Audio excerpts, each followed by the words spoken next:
ఓం నమః శివాయ. ఓం నమో నారాయణాయ.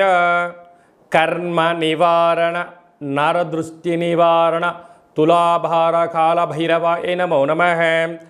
ఓం దిగంబరాయ విద్మహే గజవాహనాయ ధీమహి తన్నో కపాలకాల భైరవ ప్రచోదయాతు. ఇంద్రాణి శక్తి దేవ్యై నమోస్తుతే. హరి ఓం.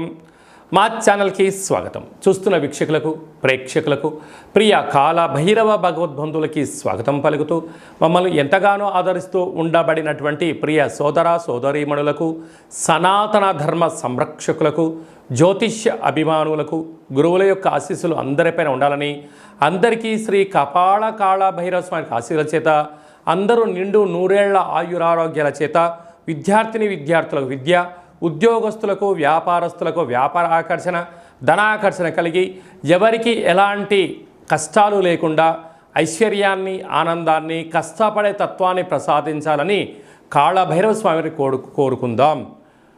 16/7/2024 నుండి 31/7/2024 వరకు పుట్టినటువంటి వారందరికీ కూడా ముందస్తుగా జన్మదిన శుభాకాంక్షలు.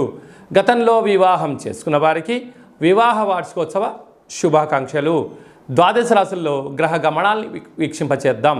కుంభరాశి వారు ఆషాఢమాస పూర్ణిమ బహుళాష్టమి సందర్భంగా ఒకవైపు ఏళ్లనాటి శని మధ్యమ సంచార స్థితి, కుంభరాశిలో శని భగవానుడు వక్రగతి సంచారం చేయనప్పుడు ఎలాంటి విధిలను పాటించాలి, ఏం చేయాలి, ఏం చేయకూడదో ఈ వీడియోలో సవివరంగా సంపూర్ణంగా తెలుసుకుందాం. కుంభరాశిలో ఏ ఏ నక్షత్రాలు వస్తాయి అనగా ధనిష్ఠా నక్షత్రంలోని 3వ పాదం, 4వ పాదం, శతభిష నక్షత్రంలోని 4 పాదాలు, పూర్వభాద్ర నక్షత్రంలోని 1, 2, 3 పాదములు కలిపితే కుంభరాశి అవ్వడం జరుగుతుంది. చాలామందికి పుట్టినటువంటి కాల సమయంలో డేటా బర్త్లు లేనటువంటి కారణం వలన పేరు యొక్క మొదటి అక్షరాన్ని అనుసరిస్తూ రాశిని తెలుసుకునే ప్రయత్నం చేద్దాం. గు, గే, గో, సా, సి, సు, సే, సో, ద అక్షరాల వారందరూ కూడా కుంభరాశి జాతకులే. కుంభరాశి యొక్క అధిపతి శని భగవానుడు. వీరికి ఒకవైపు ఏళ్లనాటి శని మధ్యమ సంచార స్థితి, కుంభరాశిలోనే శని భగవానుడు వక్రగతి సంచారం చేయనప్పుడు పై అధికారులతో సహా ఉద్యోగస్తులతో, కింది స్థాయి ఉద్యోగస్తులతో ప్రేమగా గౌరవంగా ఇచ్చిపుచ్చుకునే ప్రయత్నం చేయండి. దయచేసి అపహాస్యానికి సరైన సమయం కాదు. అలాగనే వ్యక్తిగత వివరాలను ఆన్లైన్లో పంచుకోవడం కానీ, బంధువులతో కానీ, మిత్రులతో కానీ షేర్ చేసుకోవద్దు. బ్యాంకు లావాదేవీలు, ఓటీపీలు ఎంతో జాగ్రత్త అవసరమని చెప్పి గుర్తుపెట్టుకోగలగాలి. అలాగే ఈ ఆషాఢమాస పూర్ణిమ బహుళాష్టమి సందర్భంగా ఇంట్లో కూష్మాండ దీపాన్ని వెలిగించుకొని, అష్టముఖ గండ దీపాన్ని వెలిగించి ఇంట్లో సకుటుంబ సపరివారంగా ఈ యొక్క దీపాన్ని తీసుకొని వెళ్ళి అమ్మవారి ముందర ఉంచి మనస్ఫూర్తిగా శాఖ పోసి దండం పెట్టుకోవడం వలన రుణాలు, రోగాలు, శత్రువులు తొలగిపోయి మనం ఏదైతే అనుకుంటామో అన్నింటా విజయం మీ సొంతం అవుతుందని చెప్పి గమనించాలి. అలాగనే ధనవాక్కు కుటుంబ స్థలంలో రాహు సంచారం చేయడం వలన మీరు అప్పులు చేయొద్దు, అప్పులు ఇవ్వద్దు. విందులని, వినోదాలని మీరు అనేక మంది మిమ్మల్ని ప్రేరేపించి మీతో పార్టీలన్నీ ఏర్పాటు చేయించుకొని ఆ ధనమంతా కరగజేసి వెళ్ళిపోయిన తర్వాత ఆ అప్పుల పాలయ్యే అవకాశాలు చాలా అధికంగా ఉన్నాయి. తస్మాత్ జాగ్రత్త.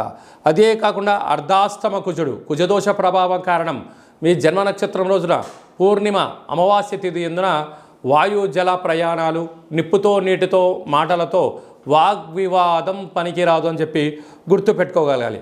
6వ స్థానంలో రవి బుధుడు కలిసి ఉన్న వలన బుధాదిత్య రాజయోగం, ప్రభుత్వ ఉద్యోగం ప్రయత్నం చేసేవారికి చాలా మంచి కాలం.